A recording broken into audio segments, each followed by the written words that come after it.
Hey everybody, welcome back. This is going to be a project video, and in this video we're going to build a breast collar. I've had a lot of people asking us to do more tack. The breast collar was one of the most requested project videos. I don't have an excuse as to why we haven't done one yet. I've just haven't really thought to do any kind of tack. So we're working on that. We're going to start bringing in some more of that. We'll do a few different styles of breast collars. We'll work in spur straps and maybe some head stalls and different things like that over time. But we're going to start with this one. This is our top selling breast collar. If we build a saddle, most of the time this is the breast collar that the people will choose. Our customers will choose for that saddle. I like it. It's got the center section here to kind of keep that airway open for the horse, especially a head horse or something like that. Even a cowboy horse, cow horse, something that somebody's going to use out in the pasture. I prefer to have that center section. This breast collar is not terribly wide, but I do inside the shop. I call this my wide three-piece. I have a narrow three-piece that we'll do at some point. It's basically the exact same as this, but it's just real narrow. I use that one for a lot of ranch cowboys, calf ropers, and I've even made them for some barrel racers and stuff. But just real good breast collar, all stainless steel hardware. I prefer a brass snap on the bottom just for myself, but stainless will work as well too. But in this video, I'm going to show you how to make this. We do have a pattern pack available. There's links down in the description if you'd like to get that. It's got all the cut patterns and a bunch of different tooling patterns in there as well as usual. And so if you want to make one of these and you'd prefer to just use our pattern, you're more than welcome to do that. There's links down in the description for that. It is a large format print, so be sure to purchase that if you are in the United States so that we can mail that out to you, or you'll have to take it somewhere and have it printed if you get the digital. You can't print that out on your own printer. But let's get started. We're going to go ahead and make one of these breast collars. All right, we've got some 13-15 ounce Herman Oak skirting leather here. You could probably build this breast collar out of a 10 to 12 ounce, somewhere around there. And we're going to go ahead and cut out a left and a right of the leg, what I call the breast collar leg, and then we'll do the down piece or the middle section as well. We'll cut all of that out of this skirting leather. Now you'll notice on my pattern I've got a little hole right there on the end where that fold's going to be for the D-ring. You want to go ahead and when you make your pattern is make a hole there where you can mark that spot, because that'll be the fold spot. That way both legs are folded the exact same way.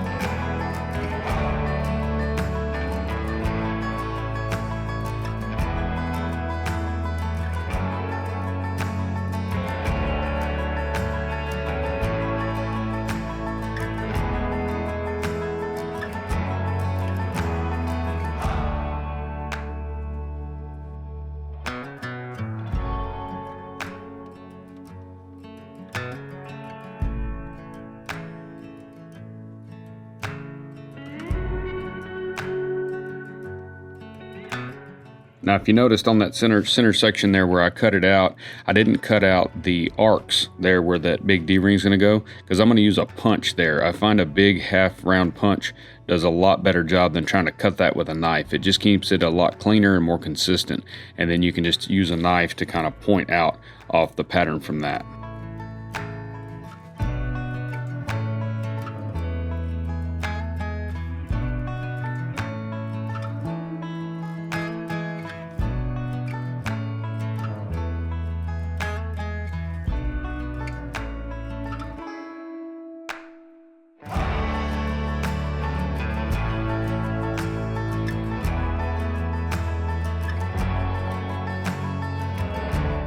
Okay, and there's that mark I was talking about on the pattern. Now from that mark, we're going to come inside 1 inch. If you're doing any kind of tooling, I find that 1 inch is plenty coming to the inside from where the D's are going to set.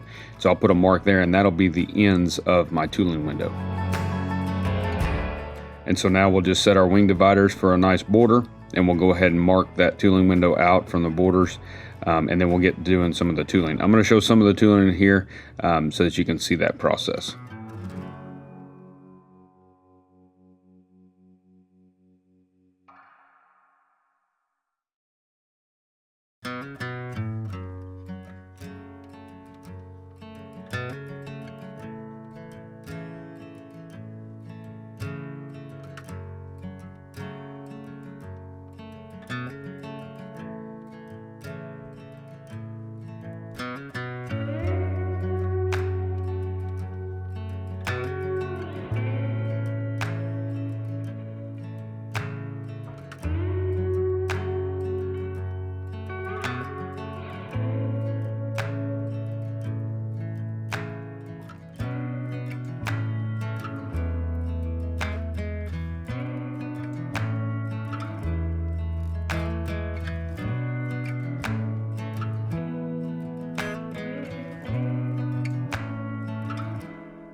All right, guys, so we've gotten our tooling done on our breast collar, so that's all finished. Want to let these dry really good after you get done tooling them, because we're going to have to sew them here in a little bit. The assembly is going to go fairly quickly, and when we go to sewing that, you don't want any moisture in this leather because you can kind of get some presser foot marks and things like that. But the tooling's done. We've got to do some edging and some skiving.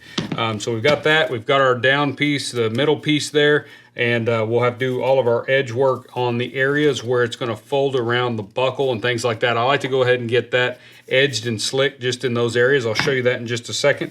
Just want to talk about the hardware right quick. I use a 3-inch D, just a 3-inch rigging D, bevel D, whatever D you want to use for this particular breast collar is fine as long as it's a 3-inch D. Don't use like a super deep D. Some of those Ds are a lot deeper. Just using a standard one is plenty fine, leaves plenty of room. And then as far as for the ends here where our tug straps will attach, the pattern that I originally drew up, this pattern and the pattern that's in the pattern pack, so if you get that from us, it is going to be set up for an 1.5-inch buckle or an 1.5-inch D. And so that 1.5-inch D is what I always used for years and years and years, just a flat stainless steel 1.5-inch D ring. For some reason I stopped buying those and I started buying 1.25 inch, or maybe they were out of 1.5 inch, whatever. So we're going to have to modify, which I've done here and there as I've run out of 1.5 inch. So I usually have 1.25 inch for other things. You can definitely do that. I'm going to show you how to modify to fit an 1.25 inch D. You can obviously change that up to fit, but you're going to see me do that here in just a second, and that's going to be because I don't have 1.5 inch D. So we're going to make it work with 1.25 inch, and then you're going to have a 1-inch D that will go here at the bottom. So the 3-inch D will go at the top, the 1-inch will go at the bottom, and that right there will make our center piece. We're going to go ahead and do all our edge work on here and do all of our skiving once we get the edges done. I like to edge them first, slick the areas, and then go ahead and do all the skiving work that we're going to do. We're going to skive this area down, this. So in our fold areas, we'll go ahead and get that knocked out, and then we'll let them dry, put a little dye on there. We'll be ready to start assembling. All right, so I've got a number 5 Ron's edgers here that I'm going to do. I'm just going to edge just the areas, like I said, where they're going to fold over a piece of hardware. The rest of this we can sand and edge once we get it aligned and everything else. So we're just going to come in here, I edge a little bit there, just about that much, and then about that much right there. Same thing here. Don't want to forget this step because it is impossible to edge those after you put this thing together. So I'll go ahead and get that now.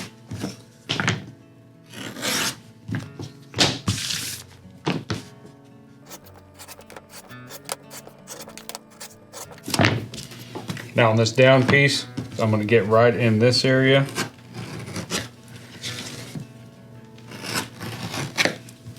And then right here where that 1-inch D is going to go.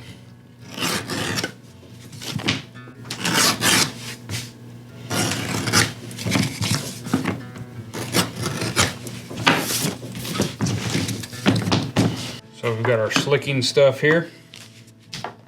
Just water, a little glycerin saddle soap, and a rag, canvas rag.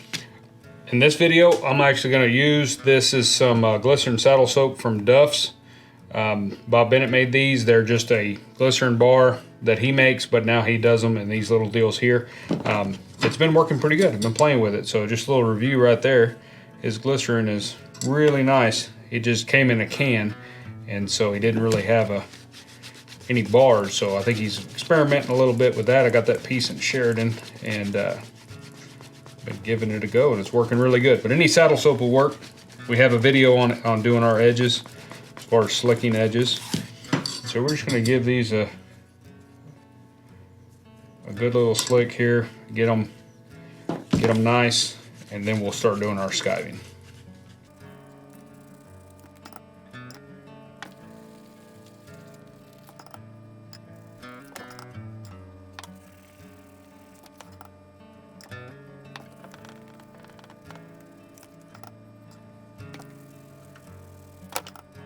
All right, so we just talked about it and I completely forgot to do it, but I'm gonna show you how I modify these if you've got an 1.25 inch buckle or 1.25 inch D.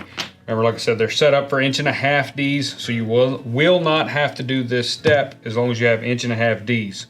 So again, pay attention. Do not do this if you've got the 1.5 Ds. They're set up for 1.5 Ds. I'm just out, and so I'm going to use 1.25, so I'm going to modify this. But it's a good thing to know how to do, or how I do it, just in a pinch. If you only have 1.25, or even, well, I guess you wouldn't want to use a 1 inch out there, but anyway, if you want to change what hardware goes on here. So what I'm going to do is I'm just going to find, it's 1.5 inches across here, so I'm going to use center, find the center mark of 3/4 right there, and then I'm going to lay out for, my tape is about wore out. I'm going to go ahead and lay out here for 1.25 inches, which center would be 1 1/8, or I'm sorry, 5/8 there. There we go. And so we'll do that on both of these. And so a very simple way to do this, and this works for a lot of different things, but where I need to narrow this up in here just to fit this D-ring, what I'm going to do is I'm going to go ahead and use a large half-round punch. Any one would probably work. This one here is 1.25 inches half-round. End punch, basically. It's 1.25 inch end cutter. I call it a half-round, but it's just really an end strap. And we'll just set that on that mark that I made, and we'll just lob out that one area right there, and then that area right there. That's going to create a little bite mark out of there, basically, and that'll make room for this 1.25 inch buckle. So I'll punch those right quick.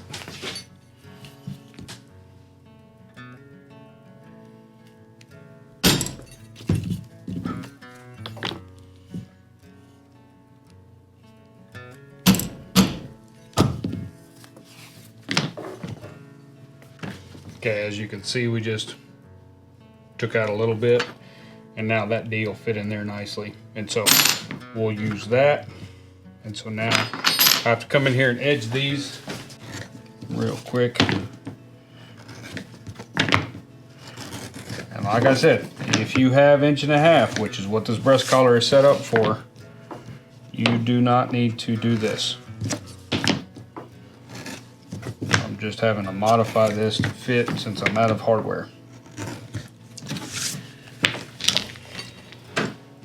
All right, and so now we'll get all that finished doing our slicking. We'll be back to our skiving. Okay, so we've got our skiver here. We're going to do our skiving here for the ends. What I like to do is go ahead and get this wet. So I'm going to go ahead and drench this in our sink. I'm going to put it down in there, get some good water in there, because after I get done skiving, I go ahead and fold. And I don't know if you can see in the video, but we do have marks here where the fold line is, and I have those marks on the pattern as well if you get the pattern pack. That's where it's going to fold, okay? And so I want to go ahead and have plenty of moisture in here, so once I get done skiving, I can go ahead and fold that. We'll lightly tap that down with a hammer, not super hard, but we'll lightly tap it and get those creased, and then we'll let those dry overnight, and we'll be ready to go ahead and start assembly of the breast collar. And I find that shaping works the best when making a breast collar as far as for just efficiency. Go ahead and get all your skiving done, let them dry, then they're folded correctly. The breast collar will be correct, except instead of trying to glue them and fold them and glue them at the same time. We're just gonna do all that right now. So I'm gonna go ahead and dunk this in the water. And real quick, you'll notice that I didn't do any kind of dyeing yet. We'll do our dyeing after this is dry. That's when we'll do our dye work. So what we're going to do is we want these ends to be feathered out to nothing. So we want them down to where they're feathered out, and then about where that mark is, I'm going to go past to the inside just a little bit, and we want a long uniform taper from there. Because you don't want to take off too much material. This is a breast collar. It's going to take a lot of abuse. It's going to have some pressure on it. So we don't want to make it extremely thin where it's going to go over this D-ring, right? When it folds around that. So we want to have enough meat here in the fold where that mark is. You still want to have enough material. You want to take off just enough to where it'll fold and want to close like that. But you don't want to take off so much that it's real thin, because then it's just going to tear quicker over time. So again, feather to nothing out here so we don't create a lump underneath the breast collar, which would irritate the horse. But we also want to take off only just a little bit and float that in so that that's a nice consistent skive. As you can see, we're just taking off barely anything here, and as we get here, it's going more and more, and that gets down to where it's nothing. Just kind of even that up. Okay. And so again, I'm gonna find my mark. I'm gonna fold right on that mark. Be sure that you've got everything's lined up when you fold that, and then we'll put a little bit of pressure on it. You don't want to mash it with a hammer really hard. We got to make room for the D to be in there anyway, okay? The thickness of your hardware, it's got to have room in there, so you don't need to mash that completely flat. I just want to stress it a little bit, just with a little bit of tap, so that it'll stay like that. But you can see how much I have opening wise in there. That's going to account for the D thickness. But if you try to mash that, as you may have already noticed on other projects, if you really go to whooping on this, you'll get, sometimes the grain will crack on you and it's unsightly and you have to, well, I start over. If I get that, I'll make another piece because it just doesn't look good. So same thing here. I'm gonna come off the end of this other end here. And we're gonna come off the end here to nothing. Feather that out. And then I'll go past where our bend is. You'll have a mark there. We'll go past that a little bit. Just take off barely any and then just float that out.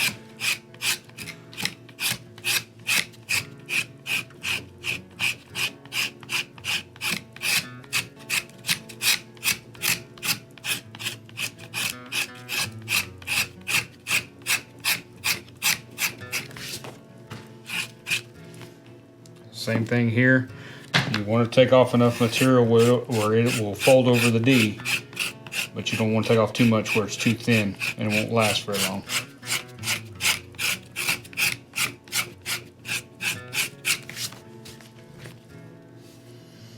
Okay, so you can see there, just a very long, consistent taper.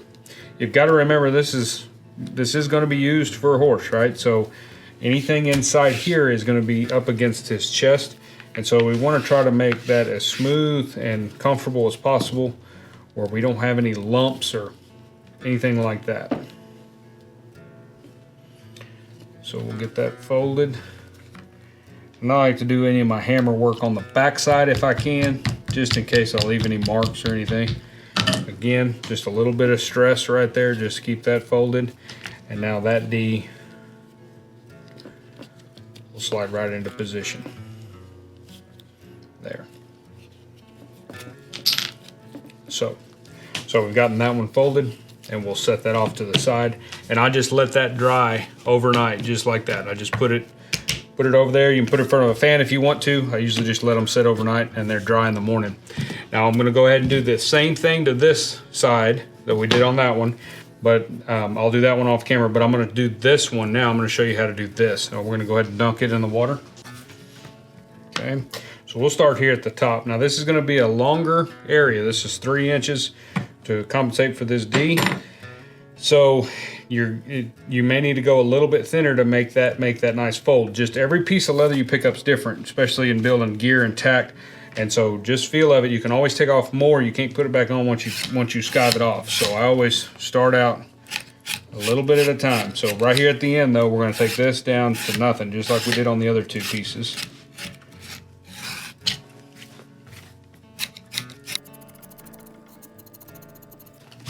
Okay, so I've got this end here just really thin. So now this is where the bend's going to be, right here, right down the middle, right there. And so I want to go ahead and feel and say, okay, it's a little heavy. It's not going to want to lay down. So I want to take these tabs here. I want to take this down some more and maybe just a hair right in this area. And we're going to test the fold as we take material off.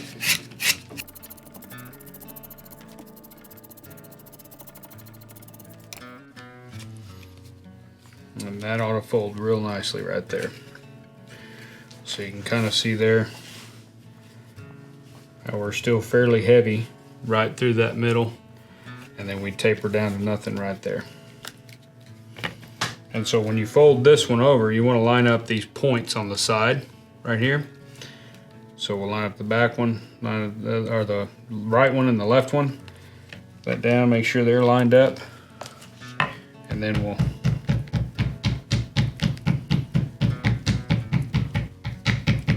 give that bend a little stress right there, and that's perfect.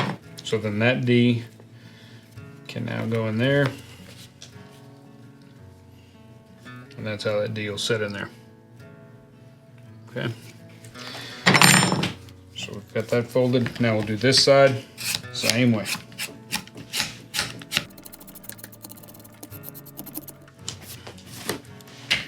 Had to add a little bit of water, getting a little tough in this area. Especially with skirting leather, some pieces don't take water quite as well. Depends on their age and that kind of deal. Some of them, this leather here might have been back in the cut room just a little bit longer than other leather.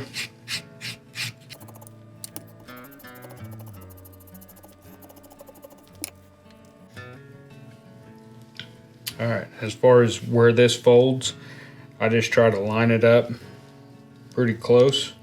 It's not that critical. I like to have a little bit of overlap that I can trim off, but you just want to mainly make sure that right here towards the bottom, they're even. And so if you don't roll it far enough, it doesn't look right. So just keep rolling it up until it lines up.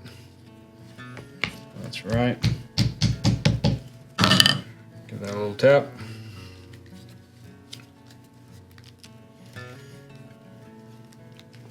That one now is ready to go. So we'll set that aside, let that dry as well. We'll get this other one skived. We're just gonna set them off to the side. We're gonna go home for the evening, and we're gonna leave these to just set overnight and dry. So when we come back, this will be dry, and we'll go ahead and add some dye everywhere we slick the edges. That way that's done. And then we'll begin gluing hardware in, and we'll be ready to start assembling the breast collar. Okay, so we're back and our edges have had a chance to dry, so we're just gonna put dye on those just where we slick those.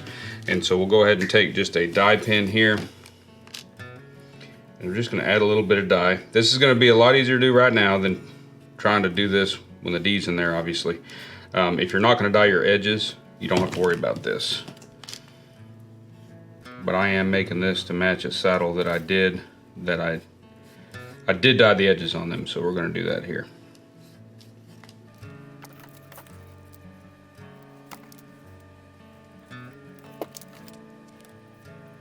Okay, so now we've got all our edge dye done, and what we're gonna do is start assembling the hardware, putting the hardware in. I'm gonna start with this centerpiece. I like to get it done first, just since everything attaches to that. So we're just gonna get some contact cement, and we're gonna apply some right here on this back piece.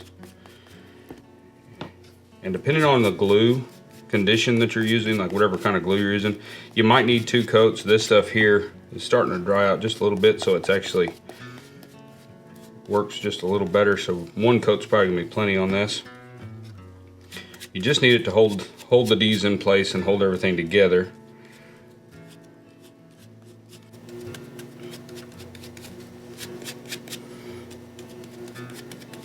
So we'll set that there and let that get tacky, and then we'll take these and do the same thing.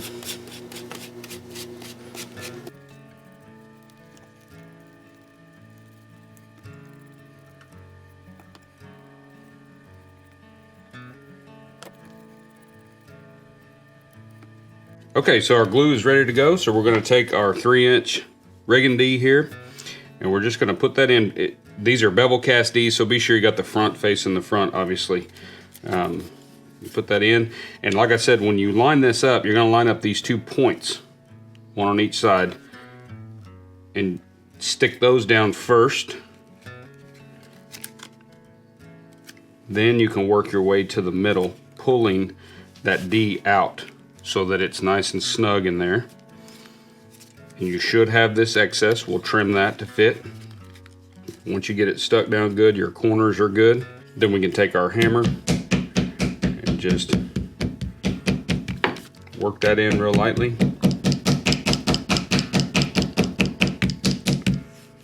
so that we get good contact there. And then we'll take our 1-inch D, put that in there. Now here you just want to be sure you got it straight this way, okay? Just straight up and down. Make sure you're flush real close to the D so that you don't have to trim anything. So you can kind of roll that forward to make sure just about the first 3/8 of an inch or so is really flush, and that way you don't have to try to trim and sand that close to that piece of hardware.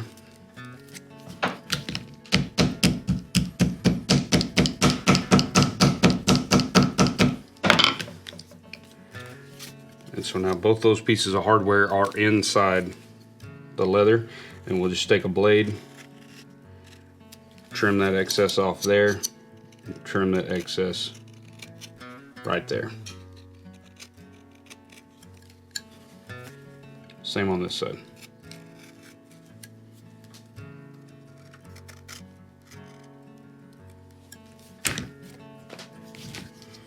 And so now that's ready to go. So now we can take our leg pieces, and you can do this however you want. I'm gonna go ahead and put the little D's on first. You can put it on the main centerpiece first if you want to, it doesn't matter.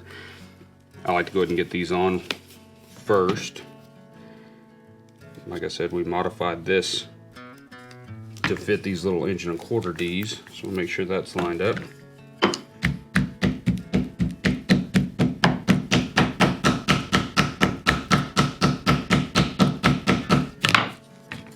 That's on there. We'll trim this excess.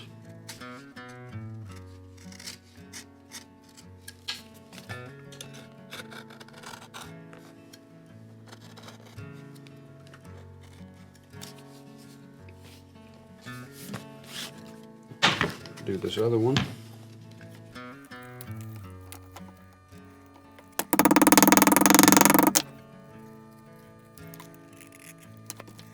And so now, this is a 3-piece breast collar, so I'll show you here, top to bottom. It kind of arcs downward towards the outside, so don't put it on upside down. This is the bottom, and so we'll slide that in there. So when I fold this over, I like to do it here towards where it's going to sit. And so go ahead and line that up.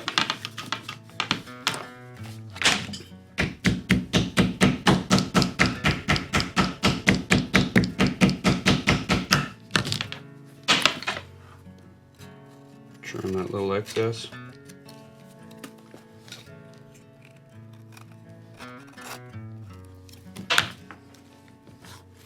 So this breast collar, it can, as it breaks in, it can slide up and down a little bit and move along that D.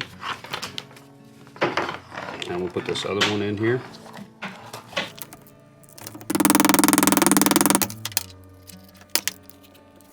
Okay, so now our hardware is installed into our breast collar.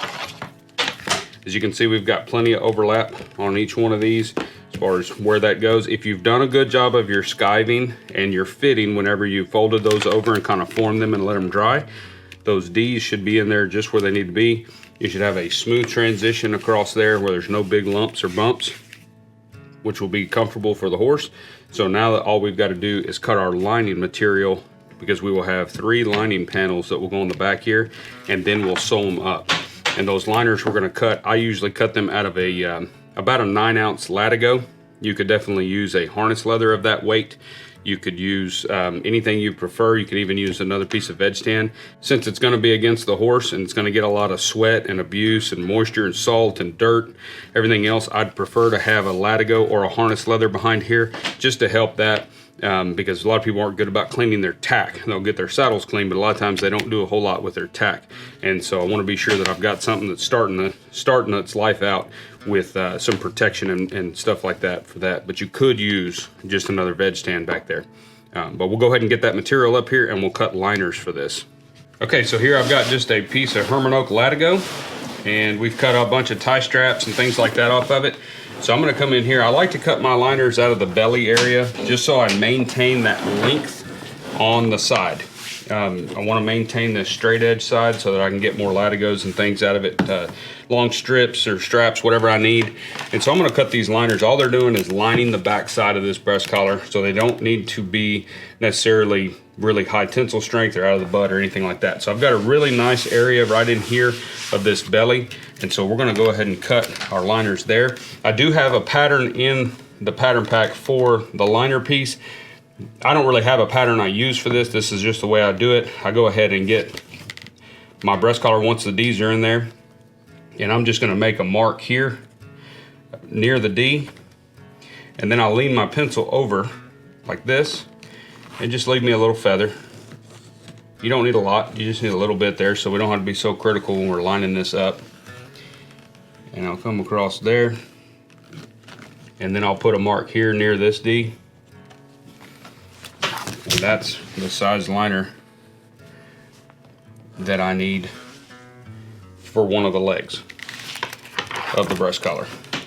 And then for the down strap piece, I can get that right here in this little piece. So we'll do the same thing. I'm just gonna go make a mark by the D, by this D down here, and then I actually just kind of draw a line to the two.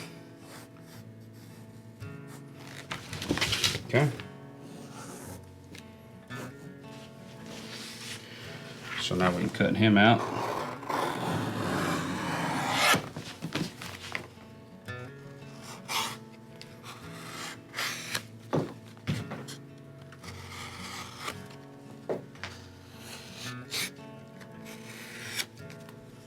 So we've got that. Now we'll cut this. I've got some bad stuff right here on this side, so I'm gonna go ahead and come through it.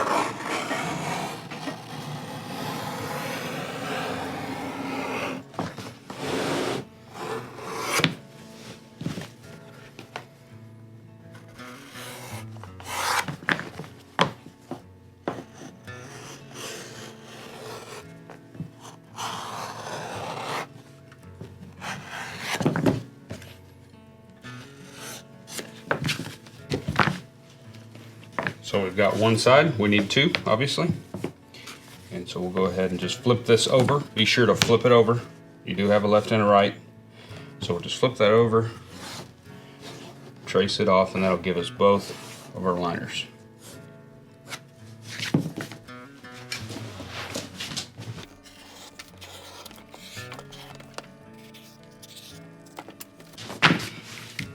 So now we'll roll this up. Get our stone up here, we can do a little skiving.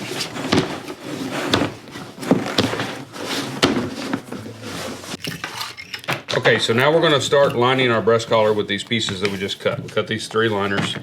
What we're gonna do is I like to mark these so that they set in a certain location here, okay? We don't need to come all the way to the D because we can only sew so close anyway on the machine.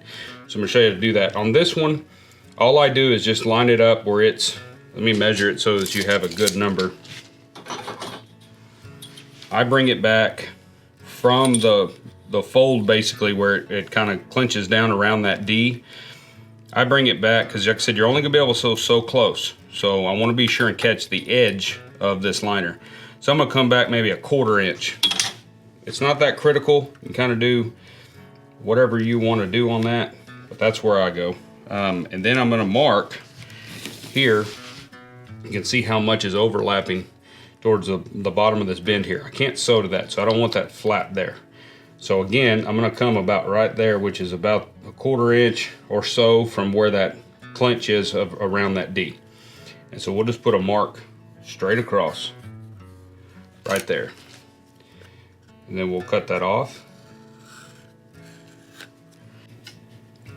And so now if we line that up, that's where we'll put a mark there and there.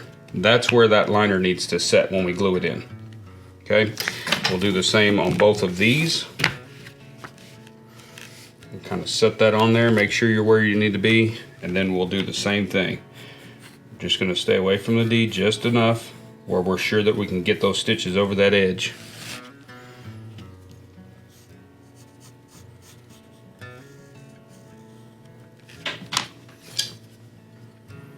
So if you get the pattern pack, the liner is basically the shape I cut out. You're gonna have to trim it to fit your breast collar. and it takes no time virtually, so I think that's the best way to do it. And then you can just center this up left to right between the two D's, get it where it looks nice, and then mark. And that'll tell us where we're going to set it when we glue it. We'll fit this one independently, just like we did the other one. You could if you wanted. I usually do it independently, but if you want, now you can just use this as your pattern. They should be the same size because we worked hard to get our fold and everything there. So if you wanted to just mark this, that way they're both exactly the same, you can definitely do that.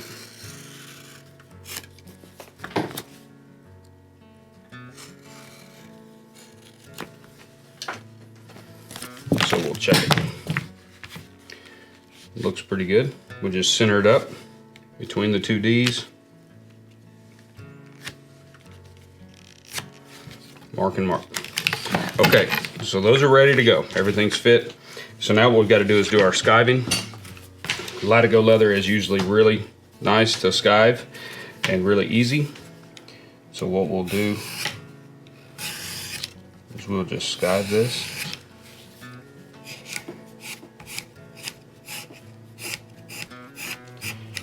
And I actually lied to you earlier. This is not Herman Oak Latigo. I just remembered this is thoroughbred Latigo, which is what I use for my tie straps and things like that. I just prefer the feel of that. I like Herman Oak Latigo as well, but I think this thoroughbred has a little bit better feel to it. And so that's actually what this is. Doesn't make a big difference, not especially on liners. You could use anybody's Latigo for that. But I didn't want to misspeak in the video here. So all we're doing is just skiving that down a little bit. That way when it's on there, it makes a nice even transition thickness wise. It's not going to make a big bump right here. So we want to take the edges down to a feather. You don't have to go back quite as far. You just want to knock that area down so that makes a nice transition. So we'll get all these done.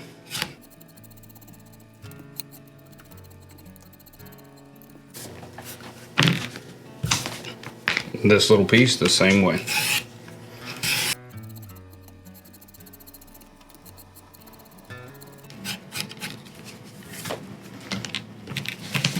Okay, so those are ready to go.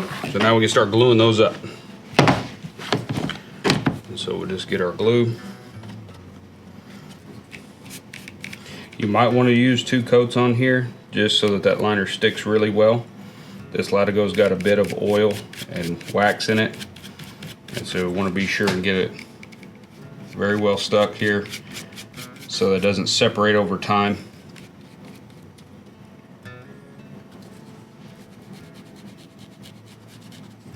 Just don't go past your marks or you'll see glue.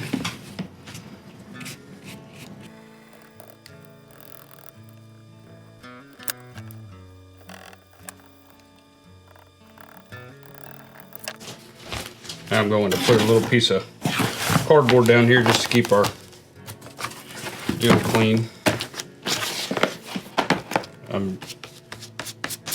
My glue table's got a bunch of stuff on it, so we're having to use this table right now.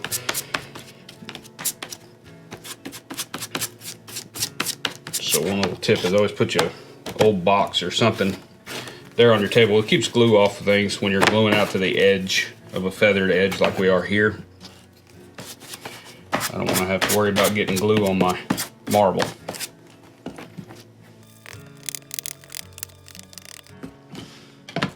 Alright, so we've gotten glue all over all our parts, the breast collar as well as the liners. So we'll let that get tacky. I am going to come back and do another coat on here so that we've got 2 good coats. Like I said, this Latigo's got a little oil in it, and so I want to be sure it sticks good, and then we'll stick all this together and get ready to sew it up.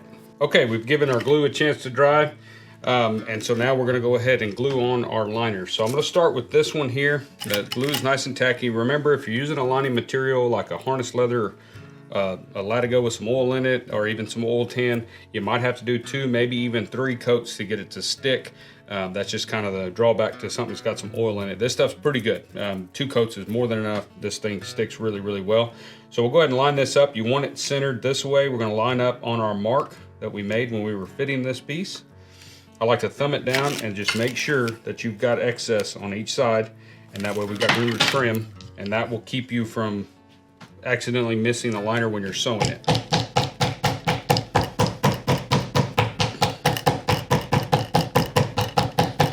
So we'll tap that in nicely, and now we'll take our other piece, line it up on our mark, keep it straight. Make sure you've got excess sticking out on both top and bottom.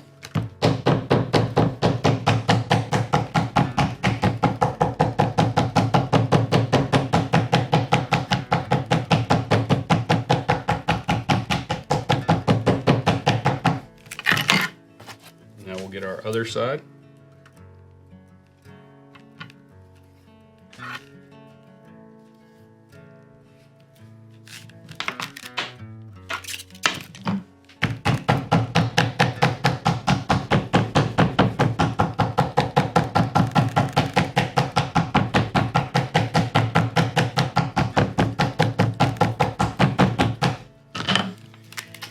Okay, so our breast collar is lined and ready to sew. So we're gonna go ahead and groove our lines. Like in most of my videos, I groove most of my stuff, especially tack and gear.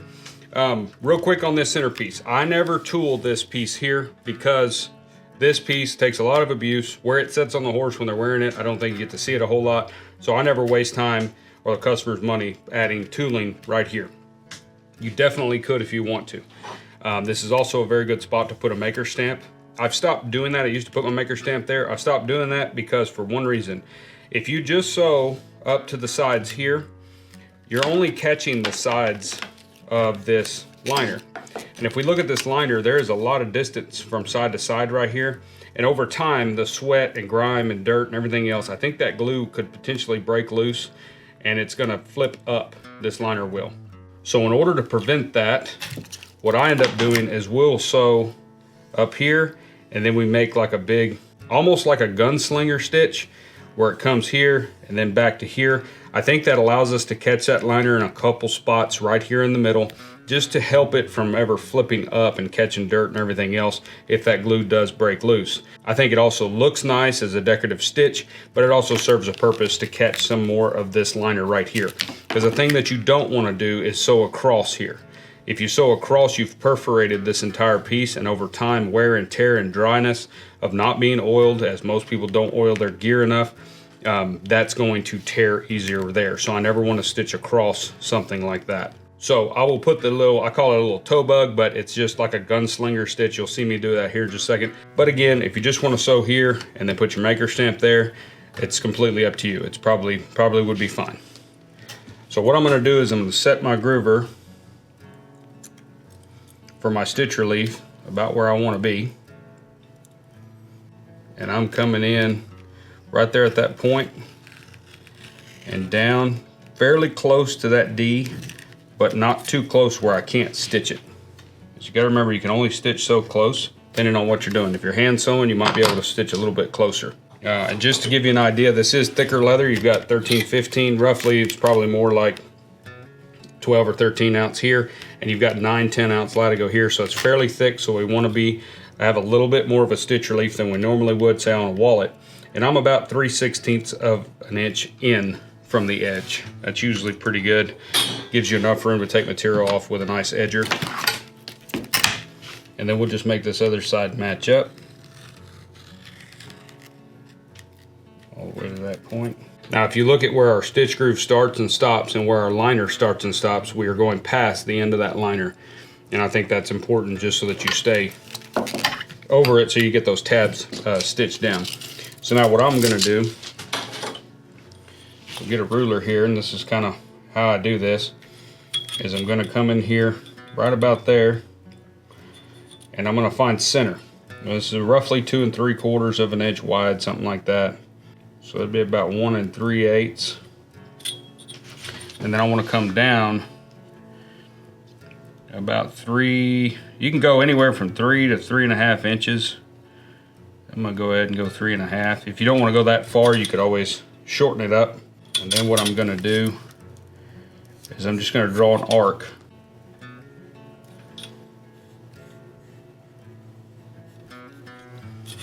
Okay, and then where that is, I'm going to find center.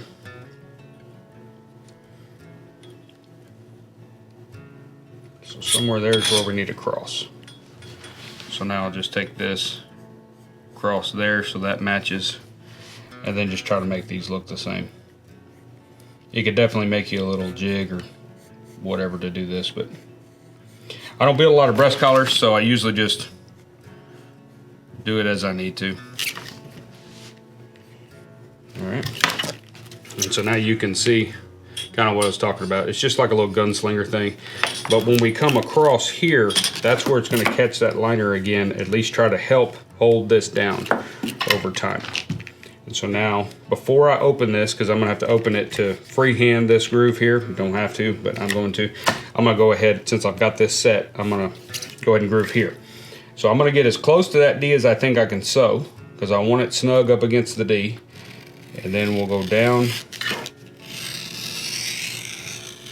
and again as close to this D as I think I can get. And then make the other side match as close as we can.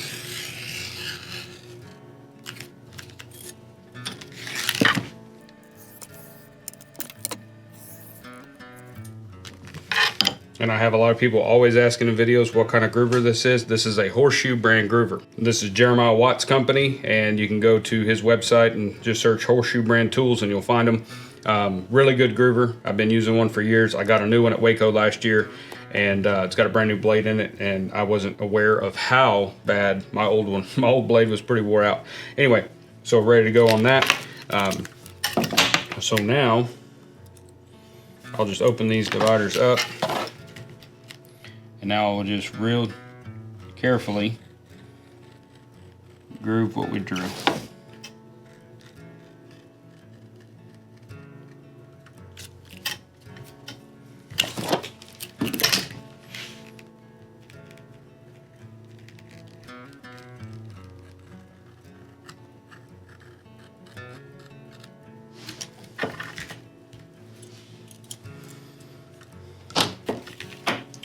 Okay, so this breast collar now is lined, stitch grooved, and ready to go to the sewing machine. And we will sew all of this in one setting. This is just how I build breast collars. Some people will build this first and slick the edges and do all that, and then put each side on. And I tend to just put the whole breast collar together, sit down, sew it all in one setting, trim, sand, edge, slick, dye, all that stuff as the breast collar is built. Then when I'm done, it's done. It can go to oil while we make tug straps. So we will go ahead and carry this over to the sewing machine and get this sewn right quick.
Okay, so we've gotten it all sewn up. I wanted to address something. I had my presser foot set really tight for something else I was doing evidently on another project, and I didn't check that. And this may still have had just a little bit of moisture in it. So that's what we talked about early in the video, about letting them dry overnight so that they dry out really good so it doesn't mark up. As you can see, that presser foot marked this one up pretty good. I'm gonna show you how to attempt to get some of those marks out. It's kind of a good learning thing as far as it happening here on the video. I would rather not see that, but I was already down one side by the time I caught it. I started backing that presser foot off and didn't get it quite backed off enough. Evidently I had it snug down really tight. So that's one thing to keep in mind on your sewing machines, is you don't need more pressure on that presser foot than needed for the project you're doing. Usually I find on mine with really heavy leathers, like say saddle skirts, things like that, sometimes I've got to tighten it down so that it doesn't, as that needle heats up, sometimes it'll try to move that work. So that's the reason why it was a little tighter. I got her lined out about the last run here, so, but I'm gonna show you how to fix that. But real quick, I wanna talk about our little stitching there. So now you can see we've got 2 points of contact right here in the middle, as well as the outside. And that's gonna help to keep that liner from flipping up if that glue ever breaks loose. So that's why I opt to do that. That's why there's no tooling patterns. If you do get the pack, there is none for this piece, because I don't ever tool that. I will usually always do that right there, because I think this piece, it just kind of makes that piece last a lot longer. And so now we've got this excess running around here, so we can go ahead and trim that off flush.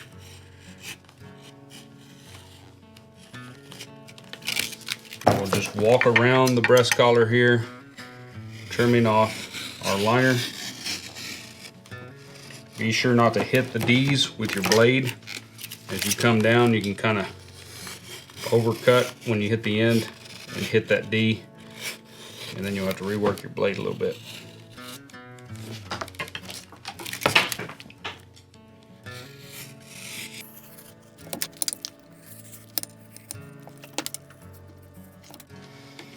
Okay, so now we're ready to do some edge work, but before that, I'm gonna go ahead and soak this down really good. I'm going to, off camera, I'm gonna go ahead and soak this down really good, and then we'll work out some of these marks, and then we're gonna let this dry for the rest of the day, and I'll come back in the video, we'll finish edges and stuff like that. But I'm gonna go ahead and take care of this so that this looks presentable. And if it doesn't, then we'll have to just make another one for the saddle that it's being made for. But that's just part of what happens sometimes. So let me get this soaking. Okay, so I submerged this into my sink of water. I did not like let it sit in there any length of time. I just ran it in there, get some good moisture in there, and that way maybe we can use a glass slicker or even a rub stick. You can very gently just begin to rub some of those marks out. Sometimes they come out really nicely, depends on the temper of the leather. I suspect too that this piece that I cut this out of was a pretty soft piece of Herman oak. It felt really good when I was cutting it out. And so that's probably too somewhat of why it took marks a little worse than normal. And you want to use good pressure, but you don't want to get aggressive and burnish the leather. That's why I'd rather use a glass than I would a rub stick. Rub stick's going to change the color of the leather sometimes.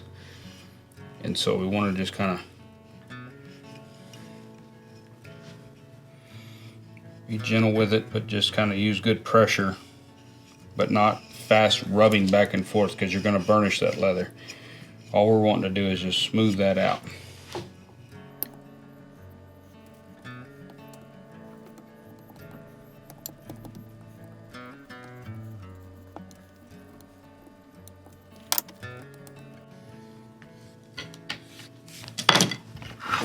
All right, so that tended to work pretty good. We'll see what it looks like when it dries, and after the antiquing and all that. We're gonna go ahead and finish the breast collar.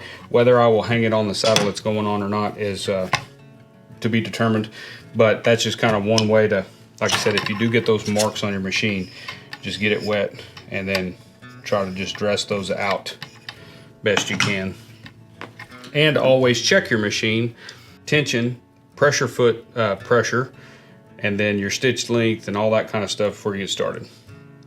I should have, and forgot that I had tightened it down for another project. So no big deal. Now we will let this dry out completely, and then we will begin doing our sanding, edging, slicking, all of those things, and get this breast collar wrapped up, and then make our tugs.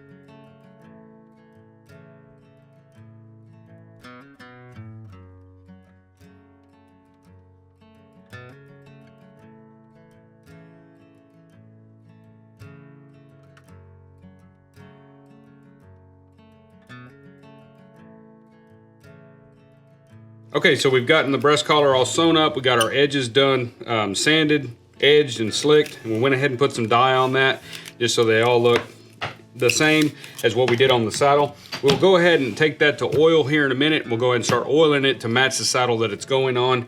And we'll just oil it with olive oil. And on that saddle I did antique, so we'll antique it and all that kind of stuff. We'll do that in a minute. So while we're waiting on that, I want to go ahead and get our tugs made. I've got a side of Herman Oak harness leather back there, just russet color, and it's in a 10 to 12 ounce weight. I find that's a good weight. They're heavy enough for tugs, but they're not so heavy like the heavy, I think it's 15 plus, 13 plus. It's very, very heavy. It's great for reins, but for tug straps, I like them just a little bit lighter, so that 10 to 12 ounce tends to work a little better for me. I went ahead and cut 3 strips, 5/8 of an inch wide. We're gonna use these cart buckles. I get these at Weaver Leather Supply. They're just a long cart buckle. They sell another one that's just like this, that's a little shorter as far as the opening in the middle. I prefer to have the longer ones. I think they call them a sleek cart buckle. I think it's a 132, I believe. But these are stainless steel. They come in brass stainless steel. I prefer the stainless for our country and our climate. And so these are 5/8 inch cart buckles. I've got 3 stainless steel wire loops, which are just gonna be a 5/8 width to match the strap. And I've got 1 bolt snap, round bottom bolt snap. You could use any snap there that you wanted to. Some people like the scissor snaps. I've always preferred just a good traditional bolt snap. I find the scissor snaps kind of wear out over time. And so we're gonna go ahead and use that. You wanna use brass on that snap or stainless steel, not any kind of nickel, because that is gonna get a lot of sweat, dirt, and grime. And these things will basically, if they're nickel or something like that, they're going to rust and be locked down. They're not gonna work very good. So anyway, we'll make our tugs. So what we're gonna do is we're gonna lay our straps out here. Now my length on tugs and what I do is kind of just over trial and error and time making breast collars and making rope and saddles in particular. So it's gonna depend on, tug straps are gonna depend on the type of horse that you're building a saddle for, or the type of breast collar is gonna that you're building for a horse that, you know, if they're a big draft horse or something like that, you're obviously gonna change your measurements. But these measurements here will fit for the majority of the breast collars that we make. These measurements are about right. So what we're gonna do is I'm just gonna square up the ends of my straps here. And you can certainly get more than 1 strap out of each one of these. I'm gonna go ahead and use 3 different straps to make 3 tugs, just because this side here is getting a little bit shallow, and so this end over here on these straps is just a little spongy, so I don't like that. I'm kind of particular when it comes to any kind of tug straps or connections, anything like that. I want a good firm piece of leather. So the first strap that we cut is going to be the down strap, which goes here. That's gonna hold this bolt snap. It is gonna be adjustable. This is how I do my down straps. It's the easiest way that I found. And so we're gonna cut that one 28 inches long. And that's cut length. So that one will be cut 28. We'll set that scrap off to the side. So now we'll cut the other tug straps. Those are gonna be the ones that come off of these Ds here. You're gonna need 1 on each side. These are gonna go to the breast collar Ds on the saddle or the rigging Ds, whatever you're gonna have. You're gonna do that on the particular saddle that's going on. Both of those straps I'm going to cut 32 inches. I feel like that's plenty. We've cut them 30, I've cut them 31, I've cut them 29, 32 seems to work the majority of the time. So 32 inches is what the 2 side ones will be, 28 inches for the center one. So we'll just come out here and mark both of these.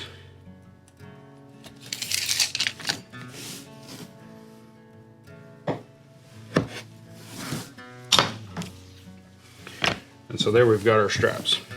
And now we'll get an end punch and we'll punch the ends of these. Okay, so we've gotten those cut. So now we'll take a end punch. You can do these rounded ended, or you can do them pointed. I'm gonna use a pointed punch.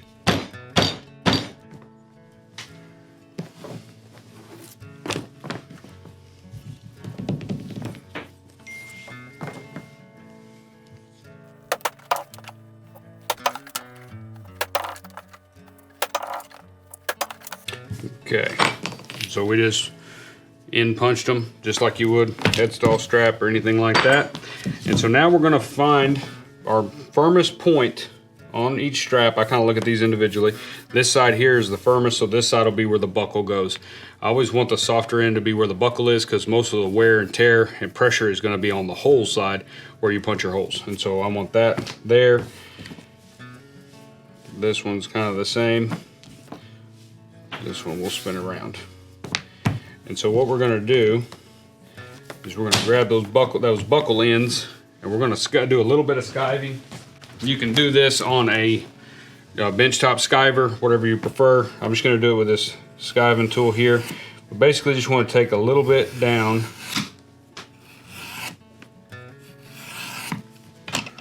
on this end to where we can fold that around the buckle. And so we just want to take enough off. We don't want to make it too thin to where it's weak, but we do want to thin it down just enough so it'll make a good fold around the buckle.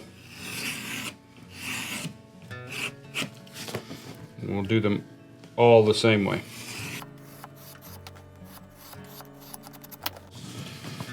So I don't know if you can see there, but how thin it is right there where the buckle is going to go.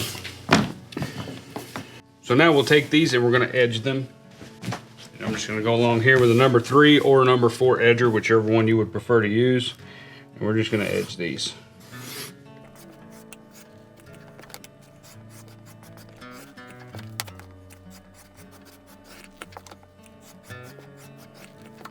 Got all our straps edged. So now we'll go ahead and make our setting for where we're going to put our buckle. Now we want to have enough of fold over here. I just do this by eye. It's not in the pattern pack. It's just when you do your tugs, do them however you want, but this is how I do it. It's most efficient and quickest way. Everybody's got their own way of doing tugs. But what I'll do is I'll fold over, say about that much. I need room for 2 separate rivets, okay? One behind the buckle and then one on this tab. In between the 2 rivets, you're going to put the wire loop. That's gonna help to hold it on the breast collar. It's about 2 inches, 2 1/4 inches. That's usually just about right. So we'll make a bend in there, and now we'll just set it over here to the side, and we'll make our bag slot for the buckle, like so. And then what I'm gonna do is go ahead and transfer that bag slot to the other 2. And that way they're all consistent.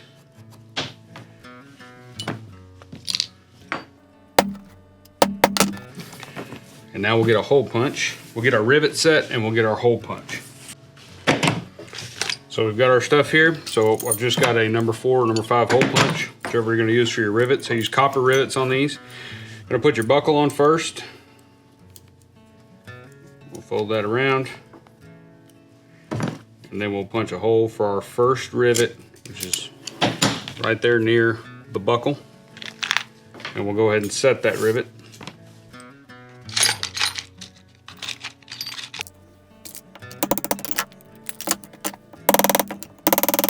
So now the buckle is riveted onto the strap. Now we'll take our wire loop, slide it on the tab there, so it's on the bottom of where the buckle is. So now we'll punch a hole there.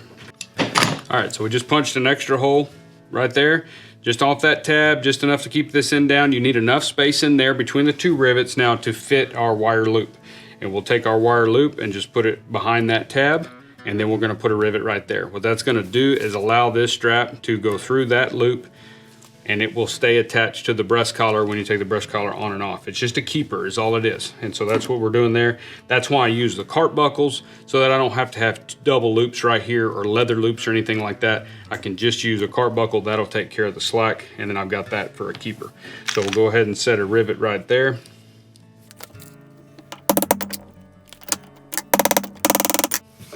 Okay, so that is a finished tug right there with the buckle on and the keeper. So as we put it on, I'll show you exactly how that goes. But first we've got to punch our holes on this end. And so the way I do this, you can measure this, you can set them out however you want. I don't have this in the pattern pack because these are making tugs. Everybody does them a little bit different. This is how I do it. You don't need anything. All you've got to do is take your fingers, do 3 fingers distance from the tip of the tug strap. I just hold that right there so that I've got there, and then I take my hole punch and I go that far in with my first one. That's about an appropriate distance from the end. And then I put 1 finger in between each hole and I do 5 holes. Now you can certainly do more, you can do less, you can use a different hole size if you want. You can do whatever you prefer. I find 5 holes of a number 4 is plenty. Number 3 hole would work fine. Even a number 2. It really depends on the size of the tongue in your buckle. But there you go there's 5 holes from the end. Like I said, there's no reason to waste time, especially when you're doing strap good work, to sit there with a set of wing dividers or have a measurement or whatever. If you want to make a jig and mark them off, that's fine, but you're taking time when you can just use that 3 fingers from the bottom, then 1 finger apart. That'll get you pretty appropriate. And all my tack is made the same way, and so the measurements are really close. That means these holes here are about 1 3/8 inches apart. They'll vary, you know, 1/8 of an inch to 3/16, just depending. It doesn't matter. They're for adjustment. They don't have to be perfect. If consistency is your goal, then obviously make a pattern. But we're gonna do all 3 tugs exactly the same way, and then we'll put them on the breast collar.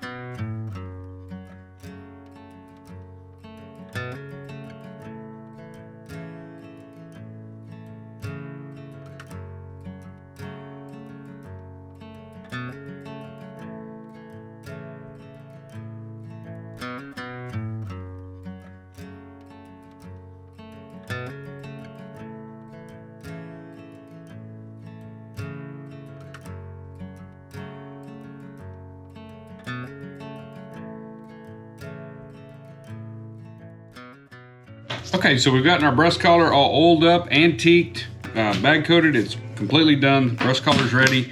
We've got our tug straps done. Now remember, we did 2 tug straps. These are 5/8 of an inch. You can do them 1 inch. You can do them 3/4 of an inch. Any size you want to do those.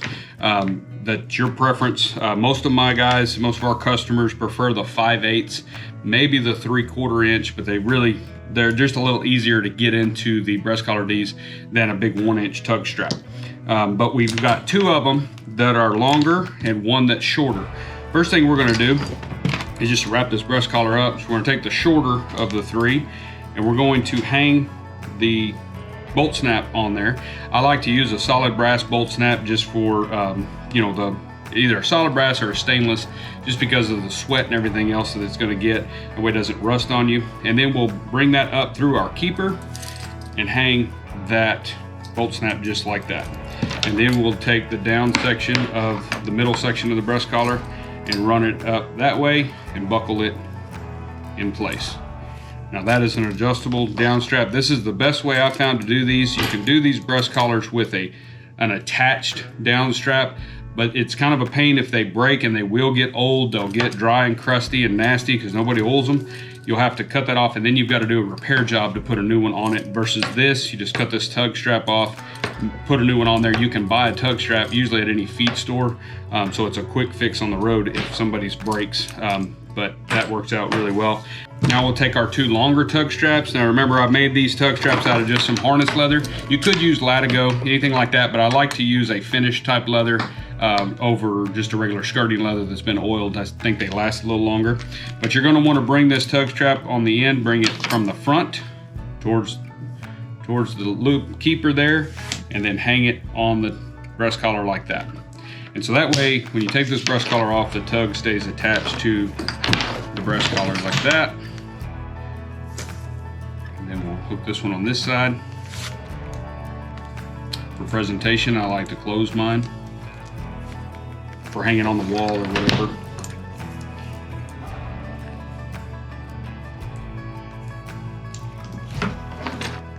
And there you go, guys. That's a 3-piece leather breast collar.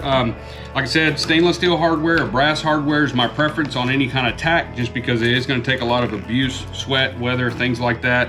I like buckles that always work even when they're nasty and dirty, because they won't corrode and get rusted shut. But they're not really that hard to make. I hope that you learned something from this video. Remember, we do offer a pattern pack for this. If you are wanting to build this breast collar, I started with this one. We'll start working on some more tack patterns for the channel, and because I know a lot of you guys are wanting some spur strap patterns and different breast collars and things like that. We'll try to start working some more in. But I started with this one because this is our top selling breast collar. 9 times out of 10, if I'm building a roping saddle or even a ranch saddle, they want a 3-piece breast collar, and they'll want this one right here has been our most popular style. Real quick, an advantage to the 3-piece versus a tripping collar or a solid tripping collar, which we'll do one of those two here coming up soon, is that the 3-piece allows this center section here with this down strap that connects to the girth underneath the horse, and to me that helps to keep that down and out of their airway. Sometimes on a tripping collar, a solid tripping collar, if there's not enough drop right there in the middle, in between the points of the shoulder, you can get a lot of where that breast collar rides up, and it can choke off or cut the airway off on a particular, like a head horse or something like that. And so a lot of times if you watch a lot of team roping and stuff, sometimes you'll see head horses they'll turn the steer and go really well for a little while, and then they'll kind of peter out. And it's not that the horse is tired or can't pull the steer, it's that their airway is getting obstructed by that breast collar. So that's why I prefer something with a center strap. If I have my choice, that's what I'm going to use, but a well-made or well-designed solid tripping collar will work as well. But that's just something to keep in mind. But again, making the breast collar, hope you enjoyed it. Hope you learned something about it. There's links down in the description for the pattern pack if you want it. It's got a bunch of different tooling patterns in there, and information on building this. And then, like I said, you can watch this video and throw some together for saddles that you're building. I appreciate you guys watching. Be sure to go to dgsaddlery.com, sign up for the Leathercraft newsletter, and we will see y'all in the next project video.